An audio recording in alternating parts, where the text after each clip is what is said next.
Online poker probably wouldn't exist if it weren't for gambling addicts. People don't make money playing versus good players in poker. They make money by finding weak players who have gambling problems and by just ripping them off. Only around 15 to 25% of online poker players are going to win. You will eventually play outside of your means, and the likelihood that you will lose all of your money is almost 100%. Hey everybody, welcome back to the One Day at a Time podcast. Today's guest is Gleb, and we have a really interesting conversation that we're going to be having. He is a professional poker coach, but we're going to be answering the question, is poker gambling? And also, can you develop a gambling problem from playing poker? Gleb, thanks so much for joining. Yeah, absolutely. I'm so happy to be here and spread some awareness about gambling.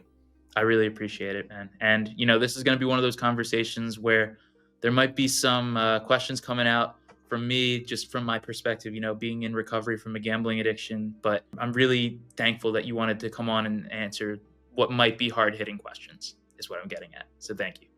Yeah, absolutely. So why don't you tell people about you? What made you want to join today?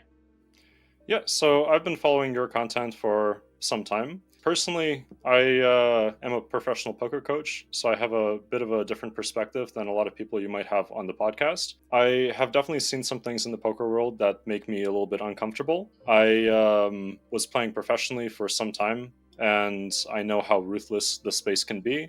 And I'm really hoping to just spread a bit more positivity and help people be a little bit more mindful about the effects that they might have on others. And I really value that because a lot of people in your position would be drawn to selling the dream that this is for everyone. This is something that anyone should be doing. This is a great thing because you would make more money in the process.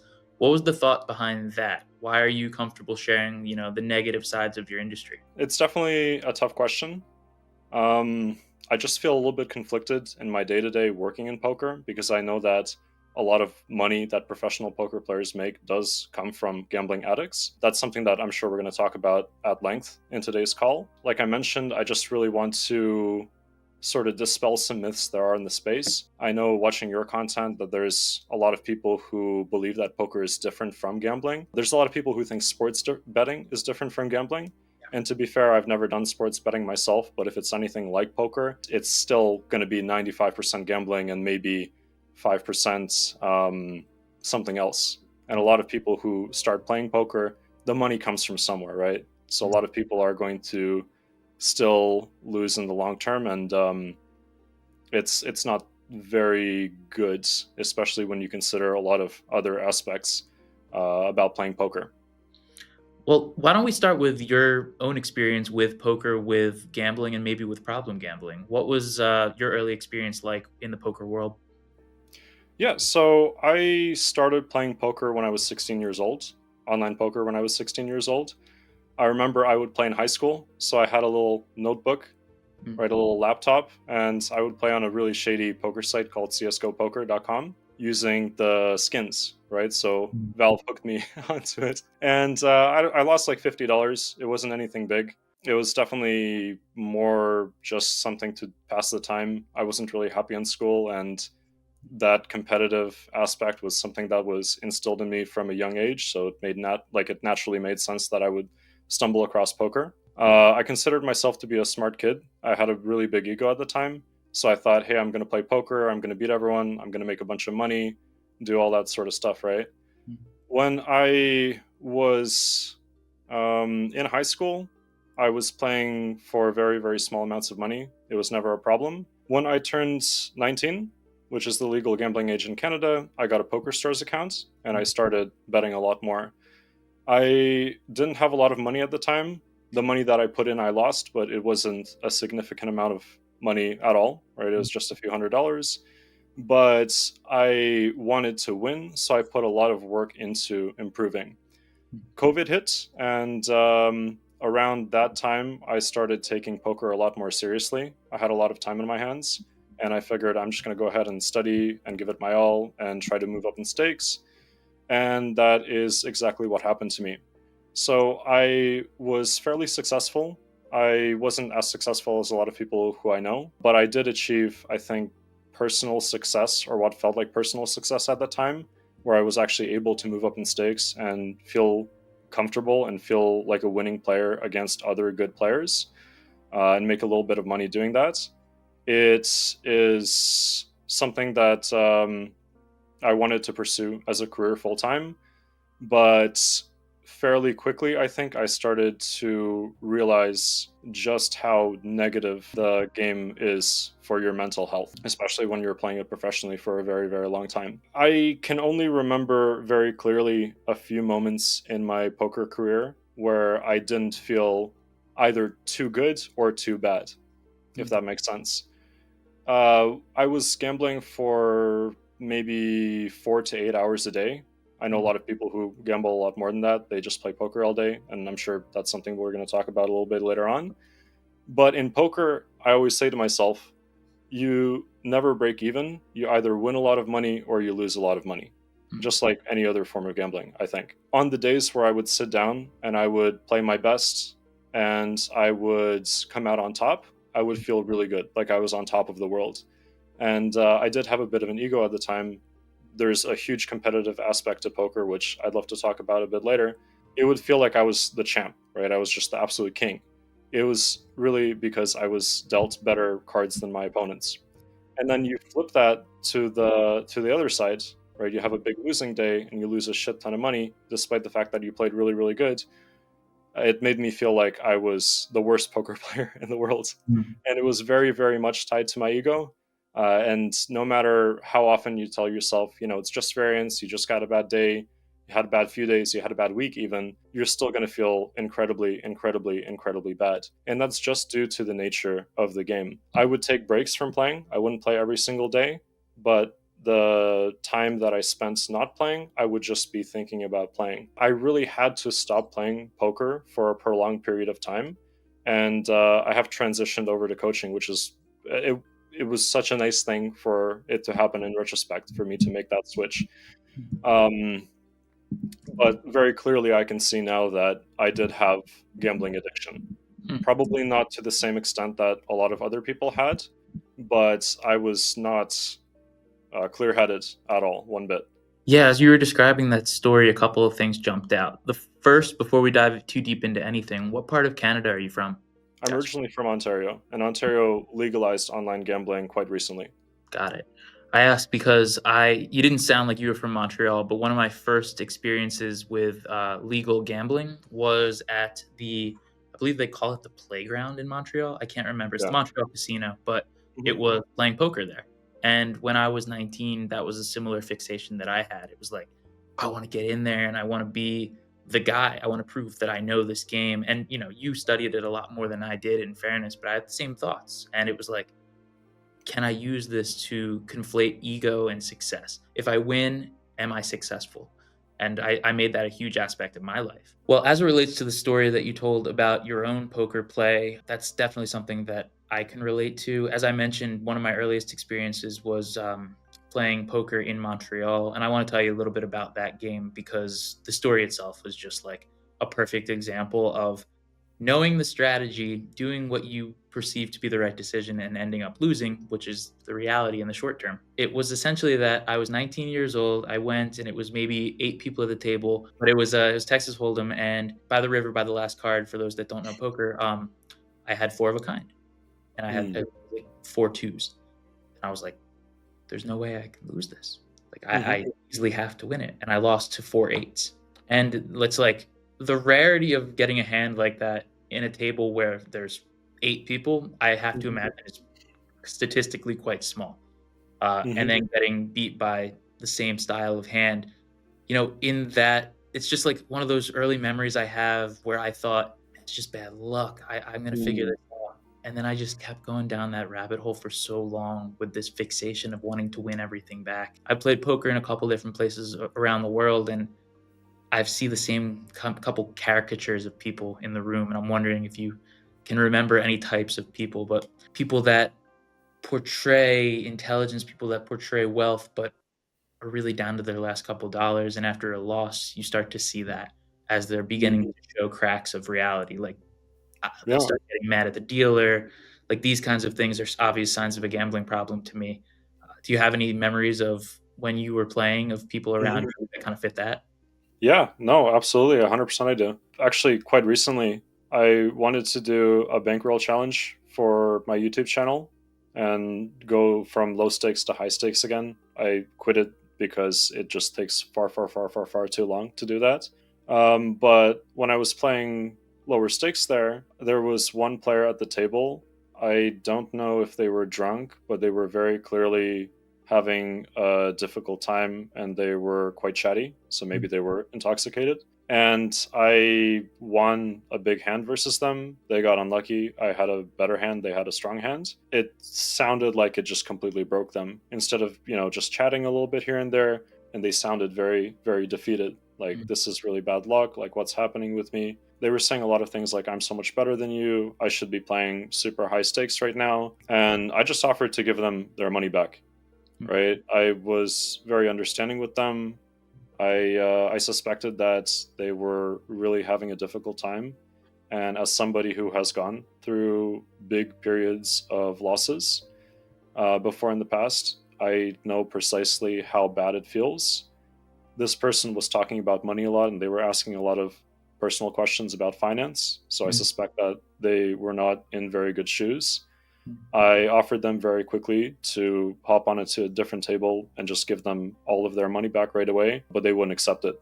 They said that they didn't want to do that. Honestly, like if there's one reason why I would never want to play poker as much as I have in the past, it would be because of that and players like those. Especially playing online, that's where the money comes from. Only around 15 to 25% of online poker players are going to win because the house takes a cut. People don't make money playing versus good players in poker. They make money by bum hunting, by finding weak players who have gambling problems, by sitting in the best seats next to them, and by just ripping them off. And I've had discussions when I was actually playing professionally with other poker players and semi-professionals to maybe not do that, right? To just avoid that process, right? Because it's not worth it. I haven't really met too many people that agreed with me. What do you think the solution would be for that? Is it into the hands of the casino or the card house to ban those players? It's in the hands of everybody. So it's in the hands of the casinos to recognize when people have problems and to ban that. I really hate what casinos do by enabling this sort of thing, but it's also in the hands of the players to not enable the addiction. It doesn't matter if they're in the room, if they're going to gamble, you want to act in a way that you would want other people to treat you. If you had a gambling problem, you wouldn't want people to take advantage of you. So don't take advantage of people who have gambling problems. You switched from playing to coaching. When did Mhm. that transition happen? It happened for a few reasons. First reason is, well, it really did have to do with the negative mental aspect of it. There have been a number of times in my professional playing career where I felt like I was just living on edge. When you go through a downswing in poker, right, when you go through a prolonged period of losing money, it feels as bad as the money you lose, if that makes sense, right? So if you're losing just a few $100s, I mean, money's like subjective, right? It's all relative to how much money you have. If I were to lose a few $100s, I wouldn't care about it too much. But at one point, I remember losing more money than I had left in my bank account by a significant chunk. And I had to go through these swings in order to make meaningful profit or profit that I could live off of. Because in poker, you are winning far, far, far less money than you are risking, especially when you're playing online poker. And that happened enough times to the point that I said, okay, I need to start supplementing my income with doing a bit more coaching. I had some coaching opportunities, and then I jumped on board with that, not to fully stop playing poker professionally, but just to have something reliable coming in so that I don't feel incredibly stressed out month over month. Like if I'm going to make it, if I'm ever going to see that money again, eventually you will, but it can take months, it can take such a long time. But switching over to coaching, I rediscovered the passion that I had for the game that I had lost when I was playing poker professionally for such a long time. You have to be clear headed. And when you're gambling 6 to 8 hours a day and you need to do that just to recover from those downswings, just to make a profit that you can live off of, it really dulls you. You don't feel like the same person and you don't have that same enjoyment that you have for the game. So switching over to coaching brought me a lot of joy, and I decided to make the full jump shortly after. Wow. Second of all, this is something that people are really going to hate me for talking about, but the state of online poker right now is not great, Mm. especially if you're playing from the States. There are a lot of bots that are playing on popular clubs such as Ignition Poker. I don't like calling them out by name, but they're a really shady platform. It's unregulated, and they've done nothing to solve the bot issue that they have there. So chances are, honestly, even they have bots on GG Poker, as far as I know, which is the biggest poker club in the world. Club games, which are quite popular in the States as well, might have bots on them.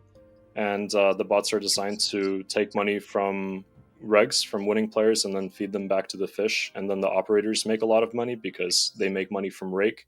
And by getting people to play a lot more, they make a lot more rake. Therefore, they make a lot more profit. So you're saying essentially that the platform in this case is actively trying to get inexperienced players addicted to playing. So Club GG, it's software, but it's not like a poker room. The Mhm. software allows people to create their rooms, and the operators of those rooms are not known to be incredibly honest people. Mm. In some cases, I've heard them like just outright ban people who win more than a certain amount of money per week. Hmm. So then essentially they are trickling the money down so that more people, a larger quantity of people are continuing to play so that they Yes, continue to collect rake. absolutely. Wow.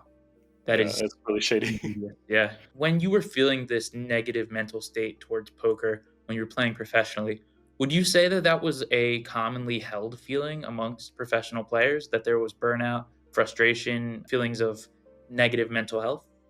Absolutely. Yeah. A lot of poker players would share similar stories.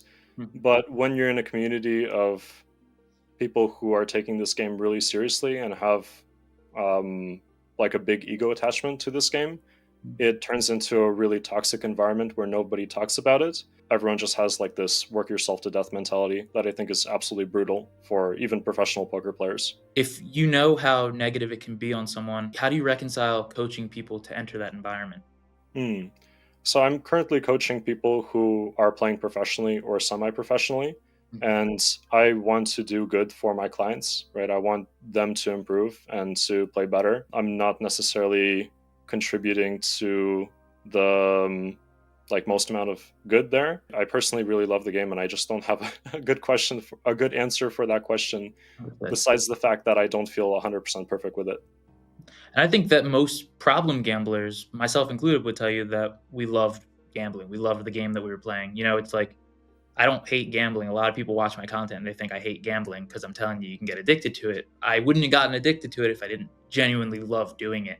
And I think the money aspects are obviously what leads to the problems in life. It leads to the stress, the realness. The game itself, it's just a game. It's an arbitrary set of rules that you can strategize, that you can love. It's the negative consequences that came with it for me that kind of it's why I don't do it, obviously. So you said that during the times that you weren't playing poker, you were thinking about it. Yeah, Did you ever attend a support group meeting for problem gambling? no. One of the qualifying things is like during the times that you are not gambling, are you preoccupied with gambling? It being like a major red flag of a gambling problem. Do you think it ever reached a point for you where you weren't just in a negative mental health space, but you were like dependent on playing to feel okay? I think so. I remember one time right before I was taking a visit to see my family, Mhm. I had a pretty big downswing on one of the online poker sites, and I decided, you know what, I'm just going to go ahead, go to the local card game, and I'm going to win it back. So I go there, I have a bad day, and I lose some money, but like it's not a problem, you know. Every single day can go either way, up or down. But the thing is, the way I handled it was just not normal, right? I was like, I have to go here. I can't wait till I get back. You know, I have to drive out here. I have to get as much cash as I can. I just needed to, I guess, feel okay. It Mhm. was pretty shitty. And I look back on it and I have compassion for myself so I can recognize the reasons why I did it and not judge myself for it. Mhm. It's probably gambling addiction. To dive just a little bit deeper on that topic, do you think that you were playing solely for the purpose of winning, or do you think that there was maybe emotional aspects to the reasoning that you were playing? Hmm. It's a good question. I think that there were emotional aspects to it for sure, but it's difficult to differentiate and figure out which one was the predominant influence. If I had to rationally guess, I would say it was probably the money. That's one of the things that keeps me away from gambling now is being in a better financial position, knowing that going back to gambling would be a disproportionate risk to what I have now. And that sounds similar to what you went through then. The elephant in the room question, because I know we were going to get to it at some point, is poker gambling? Yes, absolutely. I don't think there's any way around it. It's just the way that your brain works with it. I think you would have to be on some next level monk NZT pills from from that one movie to overcome the natural thing that poker does to your brain.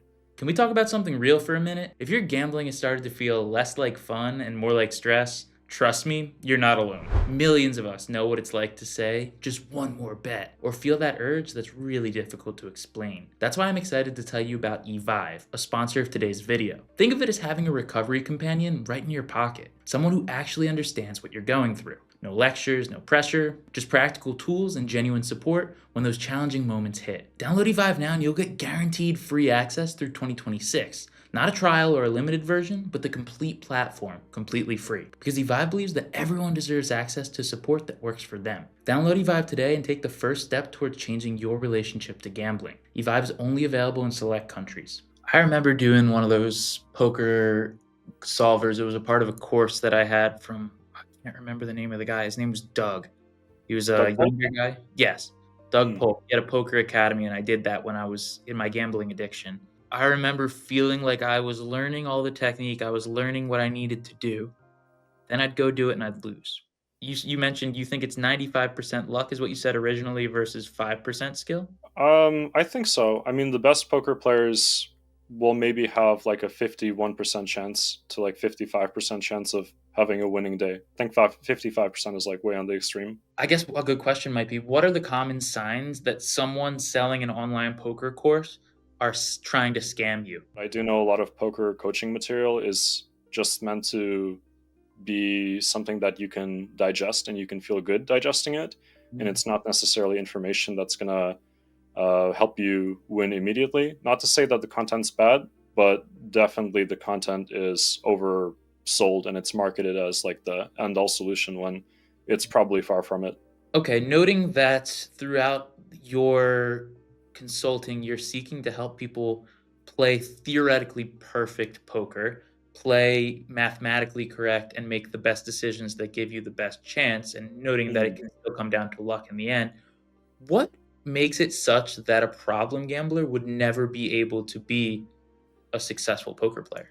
If you're just obsessed with playing, it's never going to work. Much more work goes in off the tables than goes on the tables. The risk is just so high, even for people who don't have gambling problems. Poker is very much about risk management. It's probably as much, if not even more so, about risk management as it is about good technical skills. People who have gambling problems are much more likely to gamble outside of their means, right? They will aggressively move up in stakes when they don't have the bankroll to do that. If you have a problem gambling, you will eventually play outside of your means, and the likelihood that you will lose all of your money is almost 100%. One thing that comes to my mind is like, you ever play chess?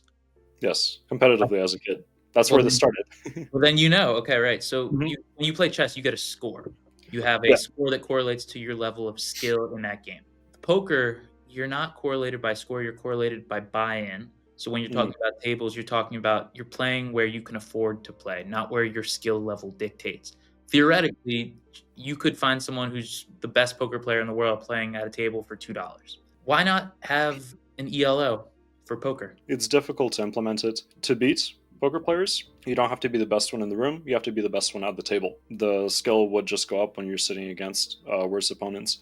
If you're talking about like any sort of matchmaking system, the variance in poker is very extreme. I don't think people would enjoy playing the game if there was no money to be made there.